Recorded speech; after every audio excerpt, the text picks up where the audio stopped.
Can I firstly acknowledge that we meet on the land of Aboriginal people and pay my respects to elders past and present.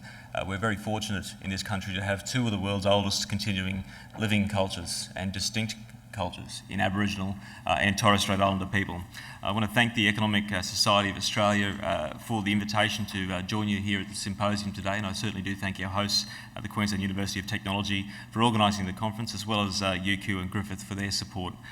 Since becoming Treasurer, I've had the great pleasure of working with a number of great minds out of the Queensland Treasury, and that extends into Queensland Treasury Corporation and QIC. I was a former public servant myself, and I can say I've always held the view that the staff and officials within the Queensland Treasury are among the most professional in our country, and that's a challenge for the Commonwealth Treasury.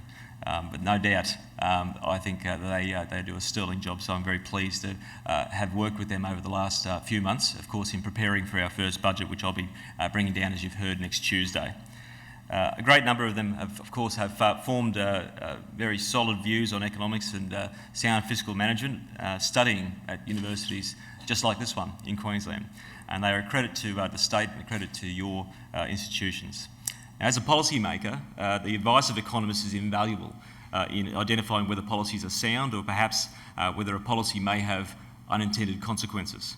Now, I'd be preaching to the converted, of course, if I told you that Queensland's economic prosperity lies in our collective hands. Government alone cannot turn the economic tide. We recognise this, and this is why our government is committed to collaborating with members of academia and, of course, with members of the broader community, including the business community, to make sure that we have short, medium and long-term benefits, that those plans will capitalise on all of the opportunities and ensure Queensland's prosperity. There's no question, of course, that the Queensland economy is in a state of transition. The resources investment boom has come back from unprecedented levels of investment. There is also cause for optimism. Yesterday we saw Queensland unemployment fall, the only state where this happened. Now, I'm not getting too excited. I understand that 1 month's figures are not going to be what we can rely on for the next 3 years. But what we did see is the rate fall. Since February, we've seen 23,100 full-time jobs created in Queensland. The latest data from the ABS shows that our trend unemployment rate is down from 6.4% last month to 6.3%. Last month's figure was revised down further from a 6.5, so there is a very good trend there in terms of how unemployment is shaping. In the current economic climate, I am heartened by these results, but we're certainly not getting ahead of ourselves. Today, Treasury will also post the March quarter state accounts, and they show that economic growth is stabilising following 2 quarters of negative growth in 2014 in September quarter and December quarter. Now, Queensland's real gross state product recorded neutral growth in the March quarter 2015 in trend terms. The more volatile seasonally adjusted measure looks at that being a 0.6% growth. So what we do see is the negative trend has reversed, and the outlook for growth is positive. Similar to the previous 2 quarters, the March quarter 2015 outcome primarily focused and reflected a weaker domestic economy, driven by a further decline in business investment. Of course, it was offering a modest contribution to growth from the trade sector. Now, business investment fell in the quarter, reflecting a substantial reduction in engineering construction, as the state's 3 large LNG projects near their completion. And despite the continued declines in business investment from previously unprecedented levels, other key components of the economy, the domestic economy, particularly household consumption and dwelling investment, have shown improvements in the March quarter. Household consumption grew by 0.9% in the March quarter. This is the strongest quarterly growth since March quarter 2012. And of course, dwelling investments grew by 5.2% in the March quarter, the strongest growth since December quarter 2009. The strong growth in dwelling investment is consistent with the outlook in that sector. It is one of the high points, not just in Queensland, but right around our country. Sustained low interest rates, of course, are playing their part. Modest house price growth have combined to attract significant investor growth and interest, particularly in that medium to high density developments in the inner city, and this is good news. At this point, though, it is a story that is a South East Queensland story and not one right across our state. The trade sector has contributed 0.6% to growth in the March quarter 2015. The strong growth, exports 3.1%, are more than offsetting a rise in imports of 0.9%. The strengthening in exports in March quarter partially reflected the first shipment of LNG exports in January this year, and this of course heralds the commencement of strong growth powered by LNG expected in the 2015-16 year and beyond. And it's another good sign for the Queensland economy. The value of our overseas merchandise exports have rose 19.3% to $46.5 billion in the year to May quarter 2015, and retail sales are also up compared to what was a very sluggish 2014 calendar year. So amid the challenges and opportunities that we are facing, I'm certainly very focused on the opportunities. I will be bringing down the Palaszczuk government's first budget next Tuesday, and the budget that I hand down will be a responsible budget focused on economic growth and job creation. Now, we are experiencing challenging times. There is no doubt that the decisions we make now will not just be important for the next few years, but they'll be important for the next few decades. And of course, this is also, in my game, I can't come here today and pretend I'm any kind of an economist. That's your job. My job is as the Treasurer of the State, but also someone who plays in the political realm. So very clearly, one of the most important things we need to do in this budget is stick to our election promises and do what we said we were going to do. It might sound like a novel concept, but people actually do enjoy when a government does what it said it was going to do. So that's what we'll do, and we're certainly at the heart of that was our commitment to not sell state-owned assets. Now, it's a budget that will be pro-business, pro-growth and pro-jobs. It's going to be delivering on our plan, particularly our Working Queensland plan. Now, it will, of course, also have a very strong focus, as the Premier has outlined, on science and innovation. Very important because we've had a good legacy in Queensland under a previous smart state arrangement to really drive R&D, innovate, and of course focus on commercialising and realising real economic benefits in the long run from those decisions. Our economy is more than coal and gas exports. We have a diverse portfolio, and we certainly are transitioning to an economy which is very reliant on our services sector, a big part of what we do. Our education exports are important, biotechnology and a burgeoning tech sector as well. So this, of course, is a budget that's not just for financial or markets in terms of its impact of policy. It's a budget that considers how our policies affect people's prosperity and improve people's standard of living. Our government is committed to basing our decisions on public benefit as well as fiscal principles. The economists here, of course, all of you, will be asking the question, well, how are we going to fund this?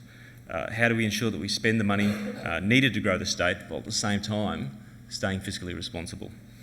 Can we fund this growth while maintaining our election commitments? Of course, and it includes not selling our income-generating assets. Well, the answer is yes. The mid-year fiscal and economic review released last December showed that total government debt, including the GOC debt, was at $77.5 billion, up from $62 billion and the previous government was elected. Now, roughly half of that figure was debt that was owned and held by our state-owned government corporations. The power and water companies that Queensland quite emphatically said were not for sale.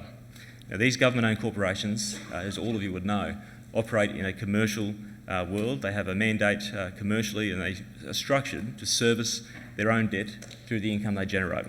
The general government sector debt, the debt that government can actually influence in terms of paying off or increasing, is at $45.8 billion.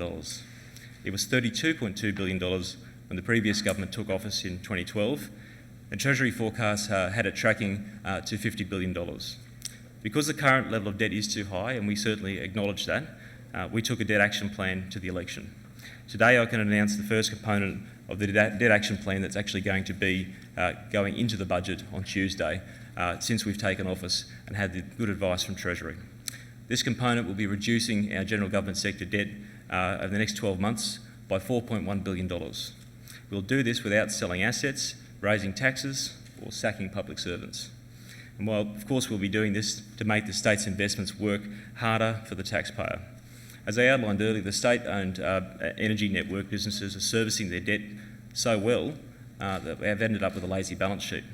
These businesses are currently geared, on average, at a net debt to regulated asset base ratio of approximately 55%.